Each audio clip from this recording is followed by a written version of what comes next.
Oke, hai semua, jumpa lagi sama Bu Guru dalam pembelajaran Bahasa Indonesia.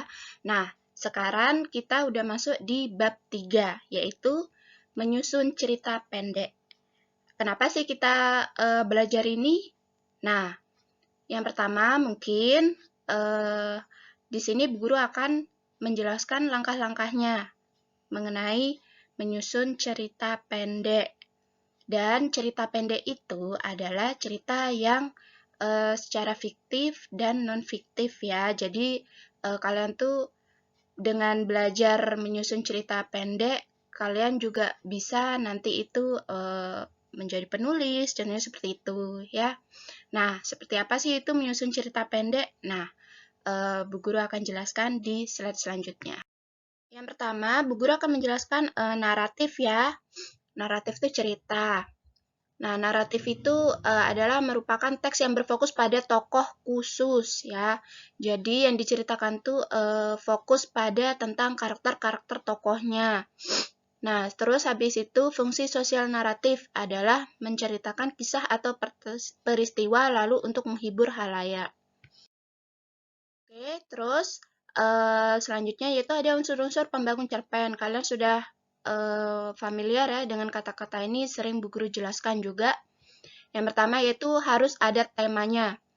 Jadi setiap kita melakukan atau akan membuat suatu cerita harus ada tema. Nah, setelah itu ada alurnya. Alur ada 3 ya, alur maju, alur mundur, dan alur campuran. Setelah itu ada penokohan. Nah, ingat penokohan itu beda dengan tokoh. Kalau penokohan adalah sifat karakternya. Ada protagonis, ada antagonis, ada tritagonis. Nah, setelah itu ada latar. Latar juga dibagi menjadi 3.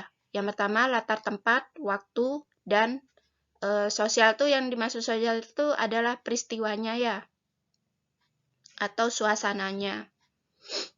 Terus habis itu sudut pandang. Nah, sudut pandang ada 2 ya, sudut pandang orang pertama dan sudut pandang orang ketiga. Oke, selanjutnya Bu Guru akan menjelaskan tentang struktur cerpen. Oke, yang pertama ada orientasi. Apa sih itu orientasi? Nah, orientasi itu adalah penentuan peristiwa atau gambaran ya. Jadi intinya orientasi itu adalah pembukanya, masih pengenalan karakter dari tokoh tersebut. Setelah itu ada rangkaian peristiwanya. Nah, ini baru dah menuju pada peristiwa atau cerita. Nah, setelah itu ada komplikasi. Apa sih itu? Komplikasi itu yaitu intinya konflik ya, konflik yang dialami oleh tokoh. Nah, setelah itu ada resolusi. Nah, resolusi itu adalah penutupnya atau solusinya, atau cerita itu sudah hampir habis dan akan diselesaikan dan tamat. Gitu. Oke, selanjutnya Bu Guru akan menjelaskan tentang ciri kebahasaan cerpen. Yang pertama, ada kata ganti orang atau sudut pandang. Contohnya ada ia, mereka, kalian, contohnya seperti itu. Dan yang pasti ada dialognya di sana, ada percakapan antar tokoh. Terus ada kata benda khusus, ada uraian deskriptif, penggunaan majas ya di sana ya, boleh majas hiperbola biasanya. Terus pertanyaan retoris. Oke, jenis-jenis majas biasanya sih yang digunakan ya. Kadang-kadang aja ini ada majas simile yaitu perbandingan langsungnya. Terus setelah itu ada majas metafora yaitu perbandingan tak langsung. Ada personifikasi, tahu ya, yaitu benda mati yang dianggap seperti makhluk hidup.